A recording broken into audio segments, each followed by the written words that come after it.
Assalamualaikum warahmatullahi wabarakatuh, Ibu. Perkenalkan, nama saya Dr. Zanova, bertugas pada hari ini. Sebelumnya saya ingin menanyakan dulu identitasnya dengan Ibu siapa? Audrey. Usianya berapa, Ibu? 29 tahun. Untuk alamatnya di mana? Jalan Soekarno. Jalan Soekarno. Untuk pendidikan terakhirnya apa, Ibu? S1. S1 ya. Sebelumnya saya ingin menanyakan juga tentang riwayat. Ada riwayat perkawinan begini, apa sekarang dan baru ya.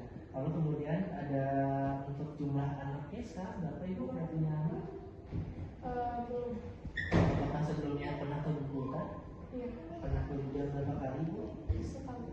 Untuk siklus menstruasinya apakah selama ini normal, dalam jumlah yang normal, dan siklus itu normal? Tidak. Tidak normal. Dua-duanya ya. Lalu apakah untuk hari pertama itu apa nih? Hari pertama tanggal 1. Untuk hari terakhir apa? Tanggal 30. Tanggal 30. Lalu kemudian selanjutnya itu saya ingin menanyakan juga, Ibu, apakah terdapat riwayat kehamilan sebelumnya kayak misal operasi sesar, operasi persalinan? Udah pernah hamil sekali ya, Bu? Sekali. Lalu untuk riwayat penyakit ibunya apakah ada kayak penyakit jantung, asma, hipertensi, diabetes gitu, Bu? Tidak ada. Lalu apakah ketika misalnya Ibu kena luka atau berdarah itu berdarahnya itu lama gitu untuk menyembuhkannya? Tidak ya. Lalu kemudian apakah di riwayat keluarga itu ada yang kena TBC? Tidak. TBC. Lalu kemudian ada riwayat operasi sebelumnya, Bu, selain sesar yang tadi operasi kehamilannya? Tidak. Lalu apakah di perut Ibu itu berasa kalau janinnya itu bergerak gitu? Tidak. Lalu apakah terdapat seperti kayak kontraksi gitu, Bu, selama Tidak ada. tidak. Lalu kemudian apakah frekuensi buang air kecil itu meningkat, Ibu? Meningkat sedikit. Meningkat. Lalu kemudian apakah terdapat pembengkakan di bagian kaki gitu? Tidak ada. Tidak ada. Lalu apakah terdapat masalah pada saat berhubungan dengan pembesaran rahim gitu, Bu?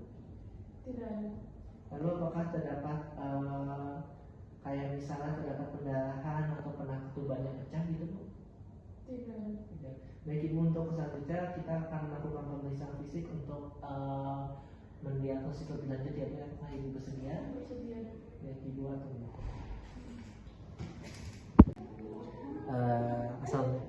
baik, Ibu. Jadi kita kan sudah beberapa ya, Bu ya. Maka selanjutnya itu adalah kita lakukan pengukuran dengan menggunakan pita ukur, di mana kita kita lakukan berdiri di sisi kanan pasien. Lalu kemudian selanjutnya itu adalah kita palpasi terlebih dahulu dari fundusnya. Lalu kemudian selanjutnya itu adalah kita rentangkan pita ukur sampai nantinya ke bagian dari bagian atas sampai ke tulang kemaluan. Di sini kita catat untuk hasilnya dan kita lakukan pengukuran kedua kalinya. Dan pada kedua kalinya ini kita ambil rata-ratanya untuk menentukan dari tinggi fundusnya. Lalu kemudian selanjutnya itu adalah kita lakukan pemeriksaan dari pot 1, di mana kita letakkan ujung jari pada bagian fundus dan kita lakukan palpasi pada bagian janinnya yang berada di dalam fundus uterinnya. Lalu kita eksplorisasi dengan lembut dengan menggunakan jari-jari. Kita identifikasi. Di sini biasanya akan teraba bahwa adanya bongkong yang bongkong akan teraba, masanya akan besar dan lunak, lalu kemudian akan teraba adanya massa bulat dan ketas dan dapat digerakkan dengan mudah. Lalu kemudian selanjutnya itu adalah kita letakkan kedua telapak tangan kita pindahkan ke dua sisi, ke lateral telusnya kita aba lagi. Di sini akan teraba bahwa adanya punggung. Di sini ada punggung yang bagian atasnya, lalu kemudian ekstremitasnya itu akan teraba di bagian-bagian kecil regulernya dan biasanya akan mudah digerakkan. Lalu kemudian selanjutnya itu adalah kita lakukan palpasi di bagian bawahnya, palpasi di bagian perutnya. Di sini akan terlihat di sini menggunakan satu tangan. Di sini akan terlihat adanya kepala dengan massa yang bulat dan keras. Lalu kemudian bongkongnya itu biasanya akan teraba bulat dan lembut. Lalu kemudian selanjutnya itu adalah kita lakukan memeriksa kaki pada janinnya. Nah, dengan cara kita letakkan kedua telapak tangan kita pada bagian bawah uteran seperti ini dan kita sejajarkan dengan bagian bawah janinnya. Di sini akan teraba bahwa adanya bagian bawah janin.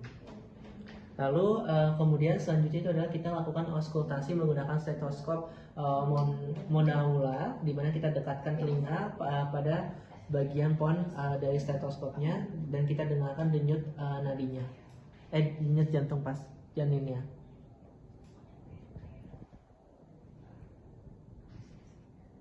Lalu kita hitung, kita lakukan sebanyak 3 kali, masing-masing itu adalah 5 detik. Nah, yang nantinya 5 detik pertama itu adalah 11, 5 detik kedua itu adalah istirahat, dan 5 detik yang ketiga itu adalah 12. Lalu kita jumlahkan dari frekuensinya untuk mendapatkan hasil dari denyut jantung per menitnya. Nah, nilai normalnya itu adalah 120 sampai 160 kali per menit. Lalu kemudian kita letakkan kembali alat-alat yang sudah kita gunakan. Lalu kemudian kita sampaikan kepada pasiennya bahwa pemeriksaannya sudah selesai, Ibu. Alhamdulillah, wassalamualaikum warahmatullahi wabarakatuh.